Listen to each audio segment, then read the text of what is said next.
শ্বশুর মনে হয় তোমার দিকে কোনো জোর দেয়, তাই না মাধবী? শাফিনকে চা দিয়ে তাড়াহুড়ো করে শাড়ির আঁচলে হাত মুছতে মুছতে রান্নাঘরের দিকে ছুটে যাচ্ছিলাম আবার, কিন্তু থমকে গেলাম শাফিনের উদ্ভট প্রশ্ন শুনে। পেছন ফিরে তাকিয়ে ভ্রুকুচকে জিজ্ঞেস করলাম, মানে কী সব আবল তাবল বলতেছো? চায়ের কাপে দ্বিতীয় চুমুক দিয়ে শাফিন পাল্টা প্রশ্ন ছুড়ে দিল, নাহলে দুপুরবেলা সবার প্লেটে ভাত তুলে দিতে পারছো, শুধু বাবার প্লেটে ছাড়া? কেন, আমার বাবার সামনে যাইতে কি তোমার অস্বস্তি হয়? ওমা, বাবাই তো বললেন উনি নিজের হাতে নিতে পারবেন, তাই আমিও। আমার পুরো কথা শেষ হওয়ার আগেই চায়ের কাপটা টেবিলের উপর ধাম করে রেখে শাফিন চেঁচাতে শুরু করলো, এই থামো তো, বিয়ের পর থেকে দেখতেছি আমার বাবা মারে তুমি মানুষ হিসেবে গণ্য করো না। কতবার বলছি না আমি আমার বাবার অপমান সহ্য করতে পারি না একদম। তুমি এইভাবে কেন কথা বলতেছো শাফিন? কি করছি আমি? বাবা তো সবসময় নিজের কাজ নিজে করতে পছন্দ করেন, আমি কিছু করতে গেলে বিরক্ত হন। তারপরও তোমার হাত থেকে রেহাই পাওয়ার জন্য জোর করে বাবার অনেক কাজ করে দেয়, এই জন্য বাবা আমার প্রতি অসন্তুষ্ট থাকেন। শাফিন এবার চোখ মুখে কঠিন করে আমার দিকে তেড়ে আসে, ওই হারামজাদি, মুখে মুখে তর্ক করতে না করছি না কতদিন? বেশি তেল বাড়ছে তোর না? তোর তেল কেমনে কমাতে হবে এটা কিন্তু আমি ভালো করে জানি। দেখো শাফিন, তুমি কিন্তু শুধু শুধুই আমার সাথে রাগারাগি করতেছো। 2 দিন পর পর তোমার এই অন্যায় আচরণগুলো আমি আর হজম করতে পারতেছি না। শাফিনের দিকে আর না তাকিয়ে আমি চলে যাওয়ার জন্য পা বাড়ালে শাফিন আমার ডান হাত ধরে আমাকে তার দিকে ঘুরিয়ে কষে একটা চর বসিয়ে দেয় আমার গালে। এবার আমারও ধৈর্যের সীমা অতিক্রম হয়ে যায়। গলা উঁচু করে বলতে থাকি, কি সমস্যা তোমার? কি পাইছো আমাকে তোমরা? রাত দিন এই সংসারে গাথার মতো খাটতে থাকি, তারপরেও তোমাদের মন পায় না। সারাদিনের বান্দিগিরি শেষ কইরা আবার তোমার মন জোগানের কাজে লাইগা পড়তে হয়। আর মেজাজ কি শুধু তোমার একার আছে? আর কারণেই তোমার এই জানোয়ারগিরি আর কত সহ্য করবো? আমার চেঁচামেচি শুনে আমার শ্বশুর শাশুড়ি দেবর ননদ সবাই ছুটে এলো। ইতোমধ্যে আমার চুলের মুঠি ধরে আমাকে মাটিতে ফেলে দিয়েছে শাফিন। আমার দেবর বাধা দিতে আসলে তাকেও ধাক্কা দিয়ে ফেলে দেয় সে। আর আমার শ্বশুর শাশুড়ি ভয়ে কেউ শাফিনের ধারে কাছে আসছেন না, কারণ তাদের ছেলের মেজাজ আর জেদ সম্পর্কে তারা সবাই অবগত, তাই দূর থেকে মারতে নিষেধ করছেন শুধু। অথচ কারো কোনো নিষেধ বাড়ানোর তোয়াক্কা না করে শাফিন তার মনের খায়েশ মিটিয়ে এক নাগারে চর থাপ্পড় লাথি দিয়ে চলেছে আমাকে। তার সাথে অকথ্য ভাষায় বাবা মা তুলে গালাগালি তো আছেই। আমার ঠোঁট কেটে রক্ত গড়িয়ে পড়ছে, সেদিকে তার খেয়াল নেই। এর মধ্যে শাফিনের একটা ইমার্জেন্সি কল আসে, তাই অগত্যা তাকে বেরিয়ে যেতে হয়। যার আগে বলে যায়, ভাগ্যের জোরে বাইচে গেলি এখন, কিন্তু সবসময় তো আর ভাগ্য সায় দিবে না, কথাটা মাথায় রাখিস। উঠে দাঁড়ানোর মতো শক্তি পাচ্ছিলাম না, অথচ এই অবস্থাতেই আমাকে রাতের রান্না শেষ করতে হয়েছিল। শাশুড়ি কোমরে ব্যথার অজুহাত দিয়ে সারাদিন শুয়ে বসে থাকে, আর ননদটার এসএসসি পরীক্ষা, কাজে লোক রাখার নিয়ম নেই এই বাড়িতে। সবার খাওয়া দাওয়া শেষ হয়ে গেলে থালা বাসন ধুয়ে সব গোছাতে গোছাতে রাত 12:30 বেজে যায়। ক্লান্ত হয়ে বিছানায় গায়ে এলিয়ে দিই।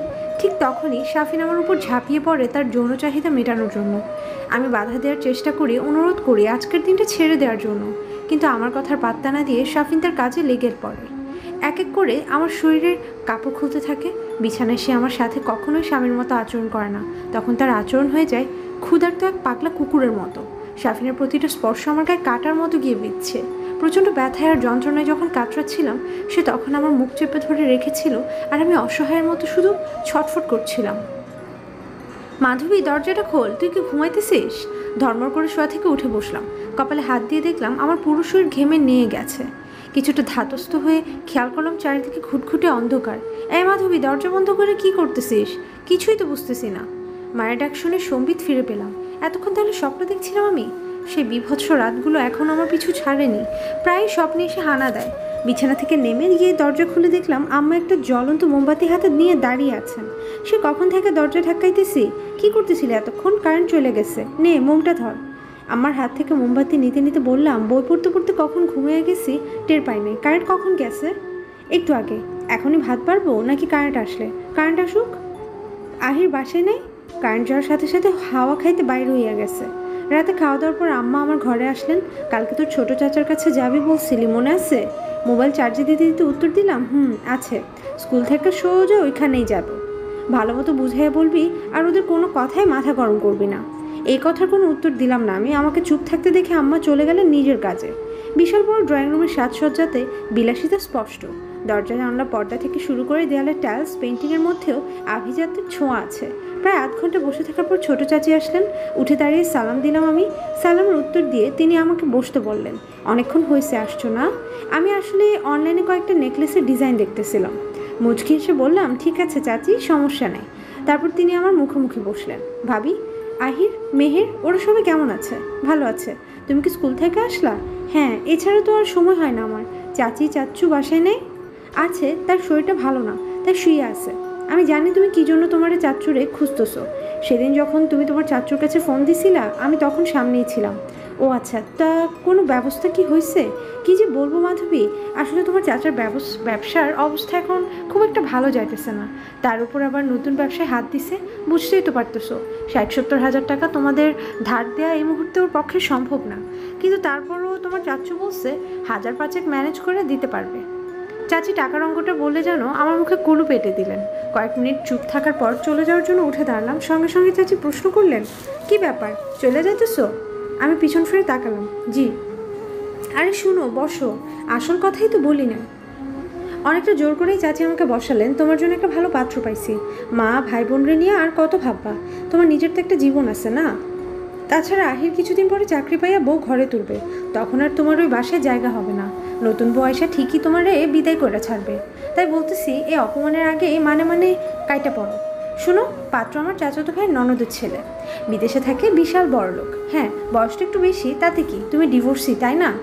সে যাই নাও বিয়ে করতে রাজি হচ্ছে, এইটাও তো অনেক। আর চাচি, আমাকে এখন উঠতে হবে। আমার তারা দেখে চাচির হাসি মাখা মুখটা মলিন হয়ে গেল। ও, ভাত খাইয়া যাও। ভাত দেয় টেবিলে? না, বাসায় আম্মা অপেক্ষা করতেছে আমার জন্য। দুপুরবেলা আসলে আর না খাইয়াই চলে যাবা? তোমার চাচু শুনে রাগ করবে। আমার আর কথা বাড়তে ইচ্ছে করছিল না একদম। চলে যাওয়ার সময় শুনতে পেলাম চাচি গলা উঁচিয়ে বলছেন, 5,000 টাকায় হইলে জানাইও, তোমার চাচুরে বিকাশে পাঠাইয়া দিবে না। বাইরে প্রচণ্ড রোদ। ভ্যানিটি ব্যাগ থেকে ছাতাটা বের করে মাথার উপর মেলে ধরলাম। তারপর ফুটপাথ ধরে হাঁটতে হাঁটতে ভাবছিলাম, এই ছোট চাচুর জন্য বাবা কী না করেছেন। নিজের কাছে রেখে পড়াশোনা করিয়েছেন, বাবার স্নেহ দিয়ে বড় করে তুলেছেন। নিজের প্রয়োজনের কথা না ভেবে ছোট চাচুর শখ আহ্লাদ পূরণ করেছেন। এগুলো আমি আমার নিজের চোখে দেখেছি। যদিও তখন আমার বয়স কম ছিল, কিন্তু তারপরও মোটামুটি সবই বুঝতাম। চাচু যে এত বড় ব্যবসায়ী হয়েছেন, 2-4টা বড় বড় ব্যবসার মালিক হয়েছেন, সেটাও আমার বাবার কল্যাণে। প্রথম ব্যবসার পুরো টাকাটাই বাবা দিয়েছিলেন। আর আজ সেই চাচুই আমাদের দুর্দিনে আমাদের পাশে দাঁড়াচ্ছেন না। দুনিয়াটা কি আসলে এত স্বার্থপর? বাবা যতদিন বেঁচে ছিলেন ততদিন আমাদের কদর ছিল তাদের কাছে। তাছাড়া তখন আমরা আর্থিকভাবেও বেশ সচ্ছল ছিলাম। কিন্তু বাবা মারা যাওয়ার পর আত্মীয় স্বজনগুলো তাদের আসল রূপ দেখাতে শুরু করে। আর আমার ডিভোর্সের পর থেকে তারা আমাকে আর আমার পরিবারকে অনেকটা এড়িয়ে যেতে থাকেন। বাবা তার নিজের পছন্দ করা ছেলের সাথে আমার বিয়ে দিয়েছিলেন। আমিও আপত্তি জানাইনি, কারণ ছোটোবেলা থেকে বাবার সিদ্ধান্তগুলোকে যথেষ্ট সম্মান দিয়ে এসেছি আমি। বাবা ছিলেন আমাদের আদর্শ, তাই তিনি কোনো ভুল করতে পারেন এটা যেন আমি ভাবতেই চাইতাম না। কিন্তু ভাগ্যের উপর কারো হাত থাকে না। বাবা আমার একটা সুনিশ্চিত ভবিষ্যতের কথা চিন্তা করে ভালো ভেবে বিয়েটা দিয়েছিলেন। বিয়ের 1 মাসের মাথায় আমি জানতে পারি আমার স্বামীর মেয়ে মানুষের নেশা আছে। লজ্জায় কাউকে কথা জানাইনি তখন। ভেবেছিলাম আমার ভালোবাসা দিয়ে তাকে শুধরে দিব, কিন্তু তার হলো না। উল্টো দিনের পর দিন আমার উপর তার অত্যাচার বাড়তে লাগলো। সংসারের খুঁটিনাটি বিষয় নিয়ে 2 দিন পর আমার গায়ে হাত তুলতো সে। আমার শ্বশুর শাশুড়ি ছিলেন নিরুত্তাপ। ছেলের মুখের উপর কথা বলার সাহস তাদের ছিল না। শারীরিক আর মানসিক অত্যাচারগুলো দিনকে দিন বেড়েই চলছিল। তারা সহ্য করতে না পেরে বিয়ের 1 বছর যেতে না যেতেই সেই সংসার ছেড়ে চলে আসি আমি। আব্বা সব শুনে চোখের পানি ফেলে আমার কাছে মাফ চাইলেন। মারে, আমারে তুই মাফ করে দেয়, ভুল হয়েছে আমার, আর মার শুধু দেয়া লাগতেছে তোর। তুই কোনো চিন্তা করিস না, ওই সংসারে তোরে আমি আর ফেরত পাঠাবো না। তুই এখন আবার নতুন করে জীবনটা শুরু কর। না, আমি তোরে আবার বিয়ে করতে বলতেছি না, বলতেছি তুই নিজে কিছু করার চেষ্টা কর, স্বাবলম্বী হওয়ার যোগ্যতা অর্জন কর। তার জন্য যা যা করতে হয় সব রকম সাহায্য আমি তোরে করব। আল্লাহর রহমতে আমার তো আর টাকা পয়সার সমস্যা নেই। তোর যা ইচ্ছা হয় কর, ব্যবসা চাকরি যেটা ইচ্ছা।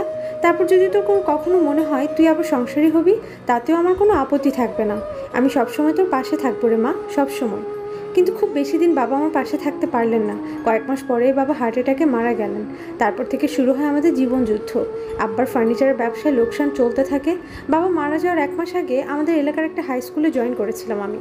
ছোট 2 ভাই বোনের পড়াশোনার খরচ আর সংসারের খরচ চালাতে হিমশিম খাচ্ছিলাম বলে 4-5 জন স্টুডেন্ট নিয়ে একটা ব্যাচ পড়াতে শুরু করলাম। বাবার ব্যবসাটাকে আবার দাঁড় করানোর জন্যে ছোটো চাচুর কাছে 60-70 হাজার টাকার ধার চেয়েছিলাম। এই কটা টাকা ধার দেওয়া অসম্ভব কিছু ছিল না তার পক্ষে। সে আশা নিয়েই চেয়েছিলাম, কিন্তু আজ বুঝলাম আপন মানুষগুলো একটা সময় গিয়ে প্রতিবেশীর রূপ ধারণ করে ফেলে। বাসায় ফিরে দেখি আম্মা টেবিলে ভাত পেড়ে বসে আছেন। আমি জিজ্ঞেস করলাম, তুমি এখনো খাও নাই? শুকনো মুখ উত্তর দিলেন, না, তোর জন্য অপেক্ষা করতেছিলাম। আচ্ছা, আমি হাত মুখ ধুইয়ে আসতেছি। খাবার টেবিলে অন্যান্য দিনের মতো আজ কোনো সাংসারিক প্রসঙ্গ তুলছেন না আম্মা, চুপচাপ খেয়ে যাচ্ছেন। ব্যাপারটা খেয়াল করে আমি কথা শুরু করলাম, আম্মা, করলা ভাজিটা বেশি তিতা লাগতেছে, আর কিছু রান্না করো নাই? আম্মা আমার দিকে ডালের বাটিটা এগিয়ে দিলেন। ডাল নিতে নিতে জানতে চাইলাম, খানিক বাদে প্লেটে ভাত নড়াচড়া করতে করতে মাথা নিচু করে প্রশ্ন করলেন আম্মা, ব্যবসাটা কি তাইলে এবার বন্ধ হইয়া যাবে মাধবী? কেন আম্মা, এই কথা কেন বলতেছো? তুই আসার কিছুক্ষণ আগে তোর ছোটো চাচি ফোন দিছিল। আমি আর কিছু বললাম না, তাড়াতাড়ি খাওয়া শেষ করে নিজের ঘরে চলে এলাম। এই ফার্নিচারের ব্যবসাটাই আব্বার শেষ স্মৃতি, তাই একের পর এক লোকসান হওয়ার পরেও আমি ব্যবসা বন্ধ করতে চাইনি। কিন্তু এবার মনে হচ্ছে আর কোনো উপায়ও নেই। এই অসহায়ত্বের সময়গুলোতে বাবার কথা খুব মনে পড়ে, খুব। আব্বা বেঁচে থাকলে এমন দিন আমাদের দেখতে হতো না হয়তো। ওয়াশরুমে গিয়ে বেসিনের কল ছেড়ে দিয়ে কাঁদলাম কিছুক্ষণ। সন্ধ্যায় ব্যাচ পড়ানোর সময় আমার চেঁচামেচি শুনতে পাচ্ছিলাম, তখন কিছু বলিনি। পড়ানো শেষ করে স্টুডেন্টরা চলে যাওয়ার পরে রান্নাঘরে উকি দিলাম। কি হয়েছিল আম্মা, এভাবে চিল্লাইতেছিল কেন তখন? ভাতের পানি চুলায় বসিয়ে দিয়ে রান্নাঘর থেকে বের হলেন আম্মা। তারপর আহিরের ঘরের দিকে যেতে যেতে আবার চেঁচাতে শুরু করলেন। কি হয়েছে, এটা আমারে কেন জিজ্ঞেস করতেছিস? এই নবাব জাতারে জিজ্ঞেস কর, সারা বছর পড়াশোনা করে না, পরীক্ষার আগের দিনটাইতে তার পড়ালেখার ক্যারা ওঠে। হারামজাদা তখন দুনিয়াদারি ভুলে যায়। কত করে বললাম বাজার থেকে আধা কেজি কাঁচামরিচ আয়না দে, রাত্রে রান্না বসাবো, আমার কথা কানেই নিল না। আমার মুখের উপর দরজা বন্ধ করে দিল। আহা আম্মা থামো তো, পড়তেছে পড়তে দাও, মরার আগে ওষুধ খাইলে কিছু হয় না। পার্সটা হাতে নিয়ে বের হয়ে যাওয়ার সময় আম্মা ঝাঁঝালো স্বরে জিজ্ঞেস করলেন, তুই আবার কই যাইতেছিস? বাজারে কাঁচামরিচ আনতে। হ্যাঁ হ্যাঁ তুইই যা, তুই তো এই ঘরের মাগনা কামলা, তুই ছাড়া আর কেউ আসে নাকি? সিঁড়ি দিয়ে নামতে নামতে ওইটুকুই শুনতে পেয়েছিলাম, আমার পরের কথাগুলো আর শুনতে পাইনি। কাঁচামরিচ কিনে বাসায় ফেরার সময় গলির মোড়ের চায়ের দোকানের পাশ দিয়ে যখন যাচ্ছিলাম, কয়েকটা বখাটে ছেলে তখন শীষ দিচ্ছিল আমাকে দেখে, আর কিছু কুরুচিপূর্ণ মন্তব্য করছিল। আমি দ্রুত গতিতে হাঁটা শুরু করলে ওদের মধ্যে থেকে 3-4 জন আমার পিছু নিল। অন্ধকার রাস্তা, আশেপাশে তেমন মানুষজন নেই, খুব ভয় পাচ্ছিলাম আমি। এক পর্যায়ে ওদের একজন আমার শাড়ির আঁচল ধরে টান দিলে আমি আটকে উঠলাম। বাকিরা আমাকে ঘিরে ফেললো। আমার গা ঘিন ঘিন করে উঠছিল ওদের চাহনি দেখে। কাপা কাপা গলায় বললাম, কি হচ্ছে এসব, যেতে দিন আমাকে। আহা, আমাদের সামনে এত সতী সাবিত্রী সাজার দরকার নেই তো। কত রাত ধরে জামাই ছাড়া থাকতেছো, শরীরের চাহিদা বললেও তো একটা কথা আছে নাকি? আর কেউ না বুঝলেও আমরা তোমার কষ্টটা বুঝি, তাই তাই তো লীলা খেলা করতে চলে আসলাম সুন্দরী। ওরা ধীরে ধীরে আমার কাছে আসার চেষ্টা করছিল, আমি পিছু হটে যাচ্ছিলাম। ইটের সাথে পা লেগে টাল সামলাতে না পেরে পড়ে যেতে নিচ্ছিলাম। ঠিক এমন সময় আমাকে কেউ একজন পেছন থেকে ধরে সামলে নিল। তাকিয়ে দেখলাম আহির। আহিরকে দেখে জানোয়ারগুলো যে যার মতো দৌড়ে পালিয়ে গেল। বাসায় এসে আম্মার সাথে চিল্লাচিল্লি শুরু করে দিল আহির। আমাকে কেন বাজারে যেতে দিল সেজন্য আমাকে জিজ্ঞেস করে জানতে পারলাম আমার ফিরতে দেরি হচ্ছিল দেখে আহির আমাকে এগিয়ে নিয়ে আসার জন্য বের হয়েছিল। তখন আহিরের অনার্স ফাইনাল ইয়ারের পরীক্ষা কাল থেকে। রাত জেগে পড়াশোনা করছে, ভাবলাম 1 গ্লাস দুধ গরম করে নিয়ে যাই। দুধ গরম করে নিয়ে আহিরের ঘরে গিয়ে দেখতে পেলাম টেবিলের উপরে 2 হাতে ভর দিয়ে মাথা নিচু করে বসে আছে সে। আমি কাছে গিয়ে ওর চুলে হাত বুলাতে বুলাতে শুরু করলাম, ঘুম আসতেছে তোর আহির? আহির মাথা তুলে আমাকে জড়িয়ে ধরে কাঁদতে কাঁদতে বলল, তুই আবার বিয়ে কর না আপনি, প্লিজ বিয়ে কর, আমাদের কথা তোর আর ভাবতে হবে না। রেজাল্টের পর আমি ঠিক একটা চাকরি জোগাড় করে নিতে পারবো, তারপর আম্মা আর মেহেকের দায়িত্ব নিব। আমার চোখ দিয়ে কয়েক ফোঁটা পানি গড়িয়ে পড়ল নিঃশব্দে। 2-3 মাস পর হঠাৎ একদিন একটা মেয়েকে এনে ঘরে তুলল আহির। আম্মা রাগান্বিত হয়ে জিজ্ঞেস করলেন, মেয়েটাকে? মাথা নিচু করে আহির উত্তর দিল, আম্মা তোমাদেরকে না জানাই আমি বিয়ে করে ফেলছি, এছাড়া আমার কিছু করার ছিল না। নিজেই তো চলতেছিস বোনের টাকায়, এখন আবার আরেকজনকে নিয়ে আসছিস, তোর বিবেকে বাঁধলো না একটু? আমি তখন স্কুলে ছিলাম, বাসায় এসে পুরো ঘটনা শুনে খুশি হব নাকি রাগ করব বুঝে পাচ্ছিলাম না। মেয়েটাকে দেখে আমার ভীষণ মায়াও লাগলো। ওর তো কোনো দোষ নেই, ও আহিরকে ভালোবাসে, তাই পরিবার থেকে বিয়ে ঠিক হওয়ার পর কোনো উপায় না পেয়ে আহিরের সাথে পালিয়ে আসে। মেয়েটার নাম জেরিন, আহিরের 2 বছরের জুনিয়র। ওরা এক ইউনিভার্সিটিতে পড়ে। জেরিনকে আমার প্রথমে মেনে নিতে না পারলেও পরে ঠিকই মেনে নেয়। জেরিনকে আমি শিখিয়ে দিয়েছিলাম কী কী করলে আমার মন জয় করা যাবে। সে অনুযায়ী কাজ করে জেরিন আমার লক্ষ্মী বউ হয়ে উঠল। এদিকে আহির চাকরি বাকরি না খুঁজে গায়ে হাওয়া লাগিয়ে ঘুরে বেড়াচ্ছে। ছোটবেলা থেকে আহির অনেকটা অলস প্রকৃতির আর আরামপ্রিয়। একমাত্র ছেলে বলে আবার খুব আদর যত্ন করতেন ওকে। ওই ছোটবেলার অভ্যাস, তাই এখনও পুরোপুরিভাবে বদলাতে পারিনি। আম্মা চাকরির কথা বললে বলে কয়েকটা কোম্পানিতে সিভি দিব ভাবতেছি। এইসব নিয়ে বেশি চিল্লাও না তো আম্মা, ভালো লাগে না। আমি ওর উপর জোর করতে পারি না, ওকে খুব বেশি ভালোবাসি তো তাই হয়তো।